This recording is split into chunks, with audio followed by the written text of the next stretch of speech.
بێگومان ڕۆژهەڵاتی ناوەڕاست جێگایەکی زۆر گرنگی گرتووە لە سیاستەکانی دەرەوەی ئەمریکادا بە درێژایی دەیان ساڵە.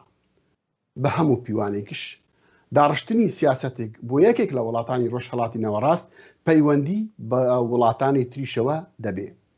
ئێران ئێستا لە سەری لیستی سیاستەکانی دەرەوەی بەڕێوەبەرایەتی جۆ بایدندایە، بەڵام لە هەمان کاتشدا عێراقیەکان و کوردیش هیوایان وایە کە حکومەت و بەڕێوەبەرایەتی جۆ بایدن یارمەتی دەردەبێتن بۆ چارەسەرکردنی کێشەکانیان چ لە ناوخۆ چ لەگەڵ وڵاتانی دەوروبەردان.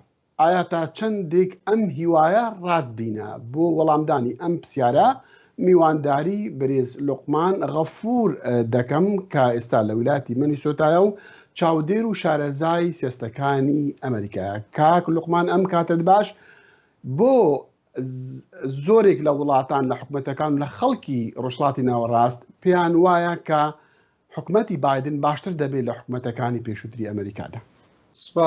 سپاس بۆ جۆگر و بینایانتان. خۆی ئەتوانین بڵێن سێفی ئەهەیە خو سێ بەش هەیە کە ئەمان پێیان باشە. یەکەم عەرەبەکانە یاخو بڵێن دەوڵەتانی عەرەبی ئەمی لەسەر ئەساسەوەی کە پەیوەندی نێوان ئیسرائیل و ئیدارەی ئۆبامای پێشوو پەیوەندیەکی باش نەبوو. ئەمە هەر لەسەرم ئەم بنەمایە داڕێژنەوە کە گوایە پەیوەندی نێوان بایدن و پەیوەندی نێوان کابینەکەی بایدن و یان حکومەتەکەی بایدن و ئیسرائیل پەیوەندیەکی باش نابێتەوە، یان پەیوەندیەک نابێت وەکو پەیوەندی ترەمپ کە ئەو هەموو دەستکەوتەی یا بە ئیسرائیل لەسەر حسابی دنیا عەرەبی وەرە دنیا عەرەبی خۆشی هین بوو لەسەرەوە متفق بوو لەسەرەوە. ئەمە لایەنێکیان لایەنێکی دوام ئێرانە. ئێرانیش خۆی بەو پێی کە پێی وایە ئەگەر بایدن ئەگەڕێتەوە بۆ ڕێکەوتنە ئەتۆمیەکەی نێوان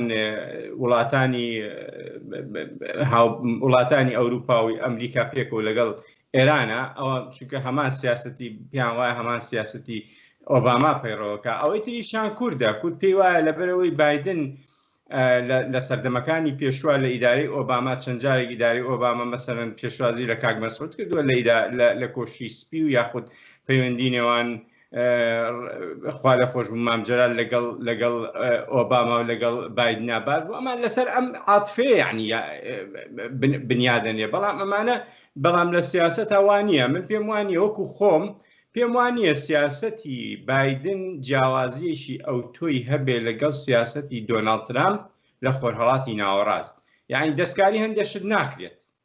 یانیش ڕەنگە کاک لوقمان لەبەرەوەی کێشەکانی ناخۆی ئەمریکاندا ئەوەندە زۆرن و ئەوەندە گەورن، یعنی ئەوەکوبلی ئەو توانایانە تەرخان نەکاتن بۆ سیاستەکانی دەرەوە بە تایبەتیش لە وڵاتان.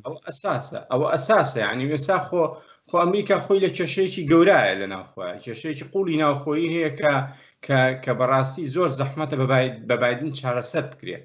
یعنی من پێم وانە بایدن بتوانێت کۆنتترۆلی ئەو چونکە دەرکەوتووە، یعنی لە دوو شەوی ڕابردووە دەرکەوتووە. یعنی من تەسەورم وا بوو کە لە دوو شەوی ڕابردووە خۆپیشاندانەکان کۆتاییەت، یعنی بەڵام بەعکسەوە گروپی ئەنتیفاوانە تازە دەست پێ یەکەنەوانێ.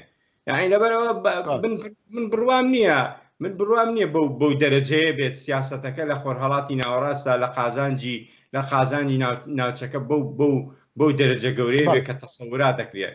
ڕقەکەش زیاتر ڕەدەلفعلەکەش زیاتر مەسەلەی ڕەدەلفعلی دۆناڵد ترامپە ئەو وڵاتانە گرتویان. کاکڵمان ڕاستێکەش ئەوەیە کە دوای ئەوەی نووسینێکی توم بینی ئەم بەیانیە بۆیە داوام کرد کە قسە لەگەڵا بکەم.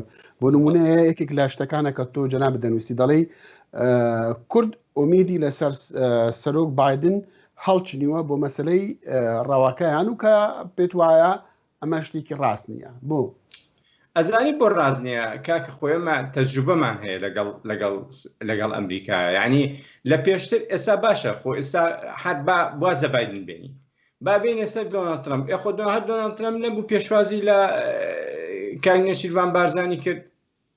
یعنی هەر ئیدارەکەی دۆناڵد ترامپ مایک پێنس نەبوو چووە هەولێر و لەگەڵ کاگنێچی و لەگەڵ ستافی حکوومەت و لەگەڵ سەرۆکاتی هەرێما کۆبوانێ. خۆ هەر ئەو ئیدارەیەش بوو کە توانی شکست بە ڕیفراندۆم بێنێ.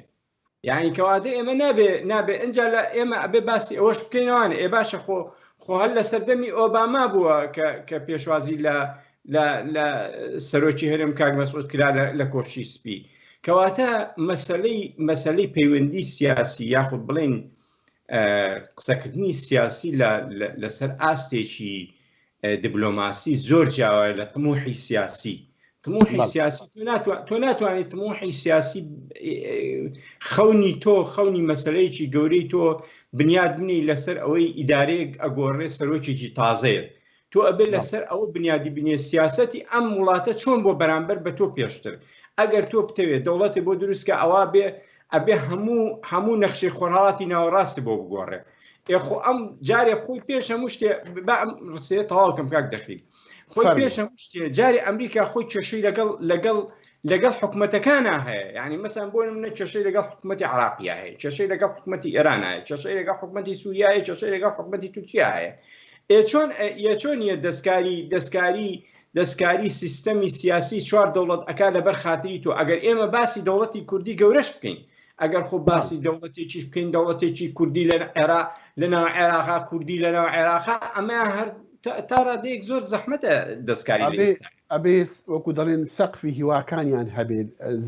بەرزتر نەبێ هەر بۆیە جەنابەت دەنووسی دوای 4 ساڵی ئایندە بایدن کورد بە تاوەتی ناومێد دەکاتن بۆ ئەم پێشبینی من ئەڵێم ئەگەر ئەو خەونەی کە کورد و یاخود ئەوەی کە نخبەی سیاسی کورد یا بەگوێی خەڵکی کوردستانە ئەگەر ئەمە وا دەرنەچێ ئەو کاتە کورد تووشی ناومێدیەکی گەورە ئەبێ ئەو کاتە کورد نەک باوەڕی بە دۆستەکانیشی نامێنێ باوەڕی بە ئیکتیفای ذاتی خۆشی نامێنێ ئەمە خراپە من ئەڵێم ئومێد بکە یعنی ئێمە ئەبێ ئومێدمان بۆ بێت کە بایدن باشترە بێ لە ترەمپ بۆ مافەڕەواقی بەڵام بەو دەرەجەیە ناتۆ تەسەوراتی گەورە بی بە کورد شتی گەورە بووەکە بایدن شتی گەورە بووەکە کاک لوقمان زۆر سوپاسی جەناب دەکەم سپاس بۆ لوقمان غەفور شارەزا و چاودێری سیاستەکانی ئەمریکا لێرە لە ولاتی مەنیسۆتای ئەمریکا لەگەڵ